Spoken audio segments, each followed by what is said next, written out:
एक बात मैं ये कहना चाहता हूं पूरे देश के लिए, ये जो फ्रीबी योजनाएं चल रही हैं इसके बारे में, क्योंकि एक जनप्रतिनिधि होने के बाद आप बहुत कमजोर हो जाते हैं।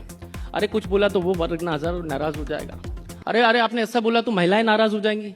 अरे भाई, नाराजगी से ही अगर हम घबराते रहेंगे तो देश की सेवा कब करेंगे। ये जितनी फ्री बेस योजनाएं हैं, मैं कहना चाहता हूं, मेरा सुझाव है और मैं इसको आज यहां कह रहा हूं, यहां से बाहर भी कहूंगा, क्योंकि मैं जो कहता हूं उससे मुखरता नहीं हूं, ये सब बंद होनी चाहिए। क्योंकि अब हम बोलते हैं कि हम महिलाओं को सशक्त बना रहे हैं। कैसे सशक्त बना रहे हैं आप महिलाओं को? आप उनके खाते में 10,000 रुपए डाल के आप कह रहे हैं वो सशक्त हैं। नहीं है वो सशक्त। मेरा मानना यह है कि चाहे युवा हो, अनएम्प्लॉयड यूथ को आपको सशक्त बनाना है, दीजिए रोजगार उसको। आपको महिलाओं को सशक्त बनाना है, पैसे मत दीजिए। हर महिला के अंदर भारत की काबिलियत है, उसकी काबिलियत का उपयोग कीजिए।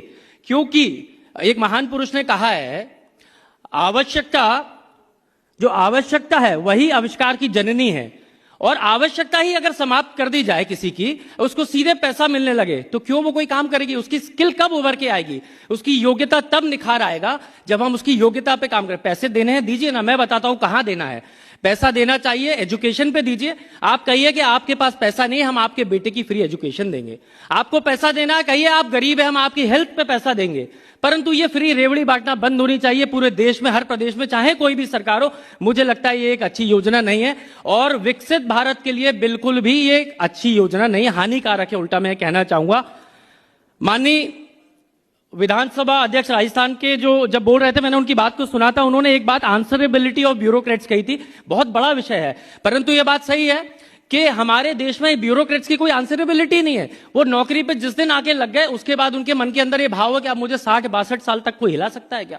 काम करूं या नहीं करूं, मिलूं जनता से या नहीं मिलूं, इस भाव के साथ कैसे होगा काम? उनकी आंसरेबिलिटी होनी चाहिए। ज्यूडिशरी की भी आंसरेबिलिटी होनी चाहिए, क्योंकि सबकी आंसरेबिलिटी हो, जैसे हमारी आंसरेबिलिटी है। 5 साल बाद फिर से जाएंगे मैदान में और सही होंगे तो जीत के आएंगे और गलत होंगे तो हम हार जाएंगे। तो सबकी आंसरेबिलिटी होनी चाहिए। As a youth when I speak, and मैं समझता हूं कि जब आप लोग भी बोले, हमें सिर्फ 2 चीजों को ख्याल रखना चाहिए। पहली चीज, जो हम बोल रहे हैं, बोलने से पहले सिर्फ एक बार सोचना चाहिए कि वो हमारे देश के हित में है या नहीं। और दूसरी बात जिसका हमें ख्याल रखना चाहिए कि जो हम बोल रहे हैं वो जनता के हित में है या नहीं, जिस जनता ने हमें चुन के भेजा, या हमारे